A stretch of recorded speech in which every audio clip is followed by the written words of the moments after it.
ఇంటికి ఊరిపోయి నేనంటే మరి ప్రేమ మా భార్యకి ఎవరికైనా మా భార్యకి భర్తల ప్రేమే కదా తక్కువ మాట మాట నేనంటే మరి ప్రేమ మా భార్య కంటే తప్ప అది అన్నీ తెలుసు. మా భార్య నన్ను ఇంట్లో ఇద్దరు నడిచి రండి సోమరు ఏమన్నది రండి సోమరు చుట్టుపట్టుకుని పట్టుకుని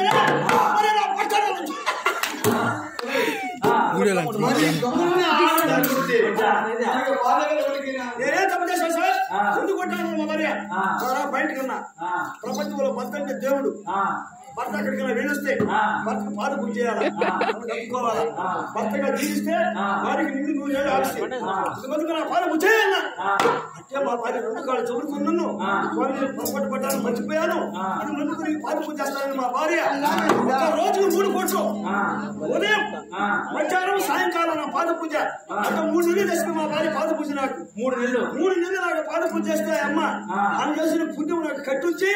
6 నెలలు పోయి హాస్పిటల్లో ఉన్నా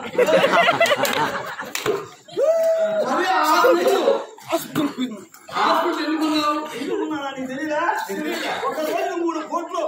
మధ్యాహ్నం సాయంకాలం పొద్దున ఈ విధంగా కాళ్ళు నీళ్లు పోసి కడిగి రడాలు పుండులు మానక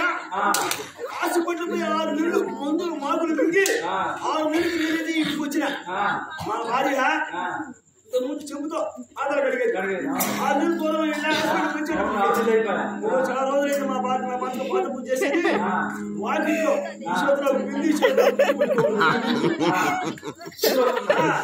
ఏమన్నా స్వామి చాలా రోజులు నీకు పాత పూజ చేసి లేదు నువ్వు పాత పూజ చేయాల్సిన అవసరం లేదు నేను దేవుడు కాదు నాకు దెయ్యాలు కాదు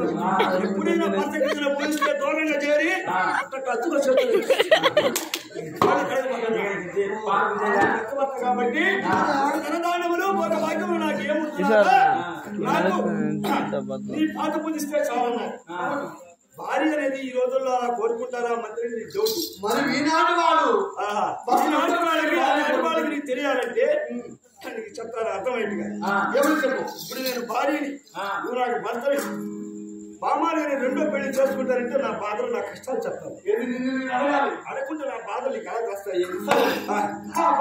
అవును నువ్వు సంతానమైన కలగబోదు అవును నా రెండో పెళ్లి సెలవు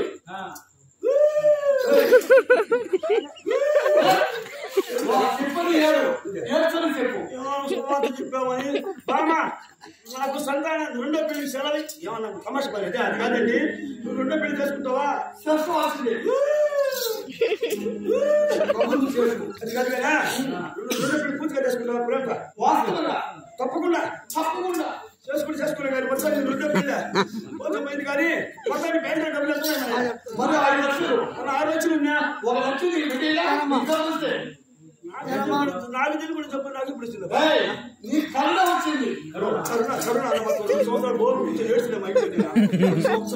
కరుణ అది కాదు మంచి పోయిందా సరే రెండో పెళ్లి చేసుకో 7 లక్షలు వస్తున్నాడా ఆ బ్యాంక్ 5 లక్షలు అదేనండి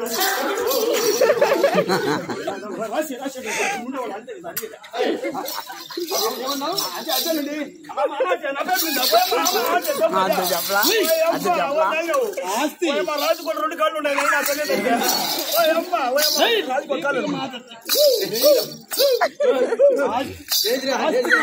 రాష్ట్రమంటారు కానీ నా దారి మాట్లాడుతుంది తప్ప మాట లేమా వెళ్ళా తప్ప మాట ఇంకా నా పేరు రాష్ట్రమంటారు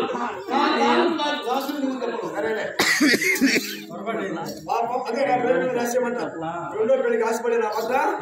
5 లక్షలు బ్యాంకు రాసిచ్చేస్తాడు ఆ డబ్బులతో పోతాయమ్మ ఉన్న ఇల్లు వాళ్ళు రాయించుకుంటుంది బాగా రాయించుకుంటుంది నేనేం ఆస్తులు రాయించుకొని సంతకం పెట్టే రాజ్యం మొగుడు ఇంక నా అధికారం ఉండదు ఆడ కేవలం కేకేస్తుంది నేరుగా పోతుంది పుట్టింటికి ఇంకా అట్లా ఉండదు పుట్టింటికి పోయినా అమ్మ నాన్నకి తమ్ముడికి కలిగిన ఇష్టాలు చెప్పదు నడి వీధిలో ఎదురుగా నిలబడుతుంది అప్పుడు ఆడి పడతాం అమ్మ నాయన కలిగిపోయి మీ గుంపు కూడా ఆడి పిల్లకాయలు పుట్టింట్లో పడ తింటారు చెట్టు కూడా తింటారు పుట్టింట్లో కూడా ఈ విధంగా నిలబడి మీ గుంపు కూడా అన్నమాట కాకపోతే నా పట్టు పెళ్లి చేస్తున్నారు, నా పట్టు రెండో పెళ్లి చేసుకున్నారు, నన్ను ఎత్తి తిప్పి పోస్తున్నారు. మీరు నాశనమో మీరు నాశనమో మీరు నాశనమో అంటారు. అంటే అంటారు ఈ రోజు రాట్లకి ఎలా ఎప్పుడు అంటారు అమ్మ నాన్న అన్నందమ్ములు ఇచ్చేస్తారు. ఏమమ్మా ఏం ఇష్టమో మాట్లాడు నేను చదివిన కదా చెప్తాది. అన్నందమ్ముళ్ళు అమ్మ నాన్న ఏమంటారు కన్నవాళ్ళు కదా, పోతే మనకేమమ్మా మేము గొప్పవాళ్ళం కాబట్టి మీరు ఉండగా పెట్టుకుని బతుకమ్మంటారు. వాళ్ళకి నేర్పిస్తారో ఈరోజు ఆ 2 ఎకరాలు పెట్టుకుని రాయించుకుంటారు. రాసి సంతకం పెట్టే దాచు ఇంకా నాకు గుడ్డిల్లులే ఇంట్లో ఉండదు అటు అత్తిల్లులే గుడ్డిల్లులే ఇంకా నాకు పల్లెటూరే పడికిరా అత్తులు లేకపోయా పుట్టిలు లేకపోయా మరి అమ్మ ఆమెకి అత్తిల్లిలా పుట్టిల్లిలా ఇంకా పల్లెటూరే పనికిరాదంటే ఆ నేర జరుగుతుంది. పెద్ద సిటీలో జరుగుతుంది. ఒక హైదరాబాద్ నిజామాబాదు ఒక సికింద్రాబాద్ లో అక్కడ సందుల్లో గొంతుల్లో పడుతుంది. మంచి బైపాస్ ఆడబిడ్డ బతకాలి కదరా. పొగలంతా టీ రేతులు మటుకు అగ్గిపిడి పుడిలే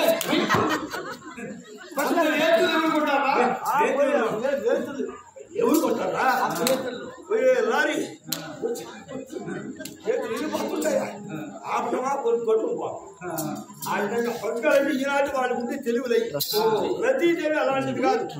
స్థితిని శక్తిని అస్థితి పట్టుకుని అన్నాడు. పరమ పద్యమరత భర్తే దైవమునిగా పుట్టినగా పరమ పద్యమర్తగా రతీదేవి ఆస్తి అడ్రస్ వల్ల అర్థం కాదు పూజ అయిపోయింది. అంతే సంజయ్ మహారాజు